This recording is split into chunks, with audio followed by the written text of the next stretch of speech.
What is up, guys? It's ya boy, Rick. You've got enough motes to summon a primeval. Kakas here. Guys, thank you so much for stopping by. Make sure to hit that like and subscribe button to support the channel, and let me know what you think my next intro name should be. That comment section is out of control. Alright, today, we are going to be showcasing all of the information involving the Witch Queen revealed in today's Destiny 2 showcase. Now, importantly, the Witch Queen wasn't the only thing revealed. We also have a bunch of information about the about to launch Season of the Lost and the special Destiny 2 30th anniversary event coming in December as well. However, to dissect all of that information, man, it would take hours. So again, we're just gonna focus on the Witch Queen, and guys, holy crap, there was so much stuff revealed. But first, a quick announcement, guys. For years and years, I never had memberships enabled, but YouTube finally added enough features for them to be worth it. So starting today, you can become a Rick member Kakas by clicking the join button just below the video. Gain access to a bunch of awesome emotes, including, yep, I actually did it, that you can use in the normal comment section down below, as well as you gain access to polls and suggestions for future videos, an exclusive Discord role, and so much more. Guys, definitely consider checking it out. Alright, moving on to the Witch Queen.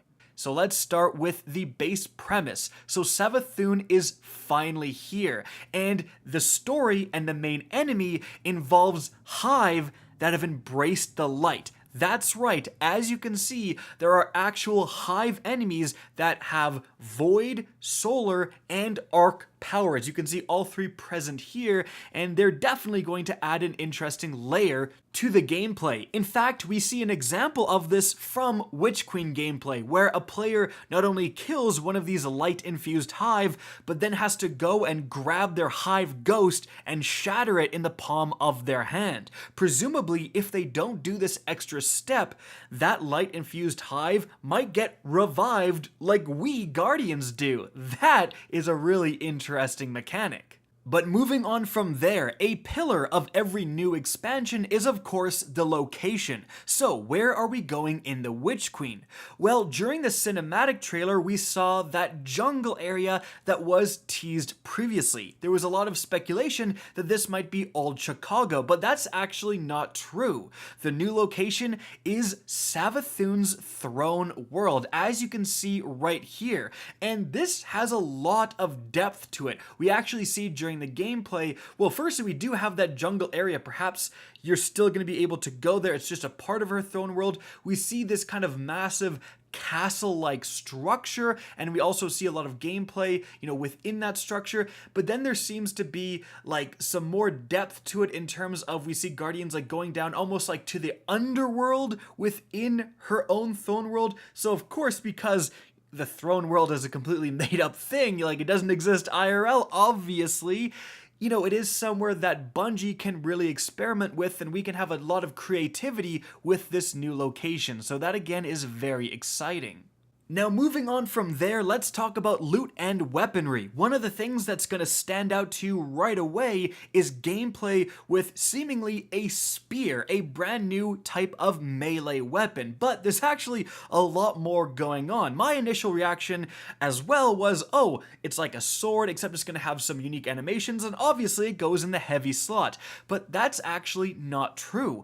Bungie said in this reveal that this was the glaive, and it actually belongs to the special slot. That's right, you can either choose a shotgun, a fusion rifle, or this bad boy.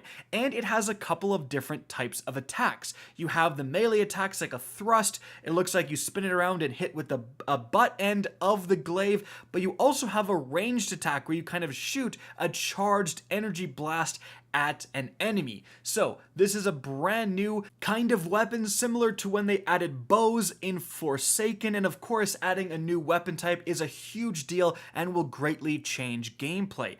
However, Bungie actually talked a little bit about how you're going to receive this thing. You don't actually necessarily loot it out of the chest, you build it. That's right, weapon crafting is coming with the Witch Queen, and it's got a big part to play. Bungie mentioned that you can actually not just kind of go and craft this one glaive, but you're going to be able to craft a bunch of weapons, even mentioning like the new raid weapons, you're going to have a crafting system. And as you're seeing in the gameplay, there also seems to be a special area, almost like a forge, associated with weapon crafting. We can see a bunch of different molds with a ton of different weapon parts in here, so that's pretty cool as well.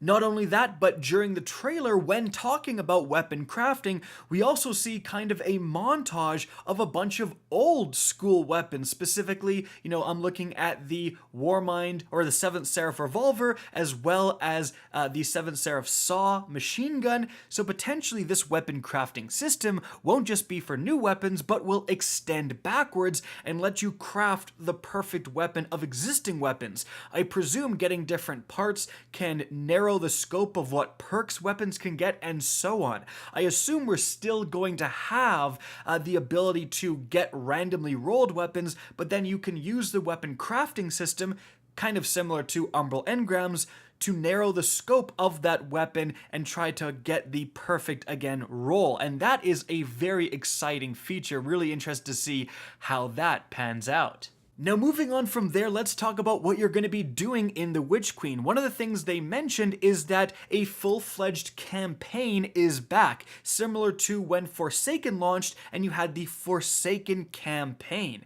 However, not only are you going to have this campaign, they also actually mentioned there's going to be a legendary version of the campaign, which ups the difficulty of all of the enemies and makes things just tougher all around. So that was kind of the main problems with Destiny campaigns, is that once you did them, especially the Red War campaign, you were just kind of done. There was no reason to replay them. That seemingly has changed, with Bungie actually mentioning in the reveal that if you do brave the legendary campaign, it's going to be worth your time loot-wise. But moving on from there, one of the biggest speculations about the Witch Queen was that we would get another kind of darkness subclass, like a poison subclass.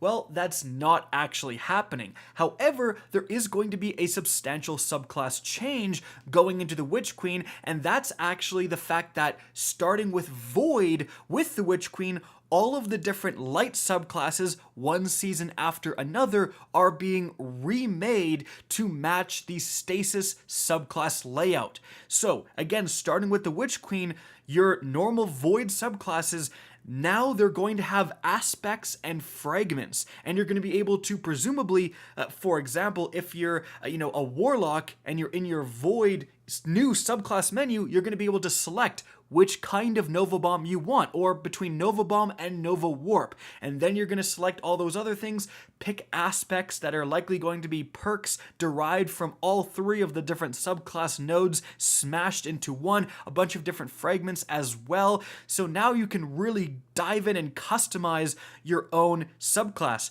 Imagine having a Nova Warp, but with the Devour perk as an aspect. Like, that's potentially possible with this new system.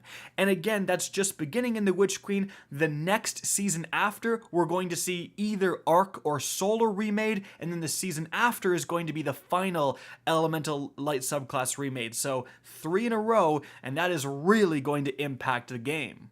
And guys, lastly, let's talk about some of the huge content coming not only in the Witch Queen, but in the year following 2022. So, the Witch Queen is going to have a brand new raid, but Bungie actually mentioned that the deluxe version of the Witch Queen, which of course includes the seasons after, is going to include 2 dungeons. So we're going to get 2 brand new dungeons coming in 2022 with 2 different seasons. That's huge news. Additionally, they're going to remake an old Destiny 1 raid, just like Vault of Glass, and release it free to all players sometime in 2022.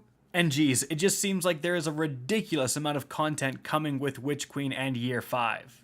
And so guys, that's it for the video and everything Witch Queen that was revealed today. I hope you enjoyed the video, found it informative, and if you did, please remember to help me out by simply rating and especially sharing this video. If you guys want to see more Destiny 2 content similar to this, don't be afraid to slap that subscribe button. If you want to get in touch with me and keep up to date with the latest channel activity, the best way is to follow me on Twitter at RickCacus. That is linked in the description down below. Again, I hope you enjoyed the video, and as always, have a good day.